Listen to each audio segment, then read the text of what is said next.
तुम्ही पाहत आहात MCN न्यूज मराठी। बुलढाणा जिल्ह्याच्या सुपुत्राने जागतिक विज्ञान विश्वात उल्लेखनीय कामगिरी करत महाराष्ट्राच्या शिरपेचात मानाचा तुरा रोवला आहे। पुण्यातील ऐतिहासिक न्यू इंग्लिश स्कूलमध्ये 7वीत शिक्षण घेणारा निधीश सोळंकी आणि त्याचा सहकारी अर्णव खापर्डे यांनी भौतिकशास्त्रातील अत्यंत क्लिष्ट व अद्याप न सुटलेल्या क्वांटम ग्रॅव्हिटी या समस्येवर टाइम रेझिस्टन्स थिअरी हा संशोधनात्मक सिद्धांत मांडला आहे। त्याच्या या संशोधनाला आंतरराष्ट्रीय स्तरावर मान्यता मिळाली असून ते झेनोडो या युरोपियन संशोधन व्यासपीठावर तसेच इंटरनॅशनल जर्नल फॉर मल्टीडिसिप्लिनरी रिसर्चमध्ये प्रकाशित झाले आहे। जगप्रसिद्ध शास्त्रज्ञ अल्बर्ट आइन्स्टाईन यांच्या सामान्य सापेक्षता सिद्धांतानंतरही गुरुत्वाकर्षण आणि क्वांटम यांत्रिकी यांचा मेळ घालणारा क्वांटम ग्रॅव्हिटीचा सिद्धांत आधुनिक भौतिकशास्त्रातील सर्वात मोठ्या अनुत्तरित प्रश्नांपैकी एक मानला जातो।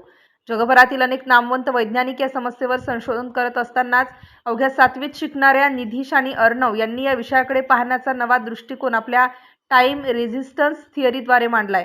त्यांच्या या संशोधनाची आंतरराष्ट्रीय स्तरावर दखल घेतली गेल्याने भारतीय विद्यार्थ्यांच्या वैज्ञानिक क्षमतेची जागतिक स्तरावर पुन्हा एकदा छाप पडली आहे। विशेष म्हणजे ही ऐतिहासिक कामगिरी करणारा निधीश सोळंकी हा बुलढाणा जिल्ह्यातील श्री सिद्धेश्वर भगवंतांची पावन नगरी म्हणून ओळखल्या जाणाऱ्या कोलारा गावचा मूळ रहिवासी आहे। तो कोलारा येथील उद्योजक तथा निकोस प्रायव्हेट लिमिटेडचे संचालक वसंत सोळंकी आणि डॉक्टर कविता सोळंकी यांचा सुपुत्र आहे। MCN न्यूज मराठी करिता रवींद्र शिरस्कार, बुलढाणा।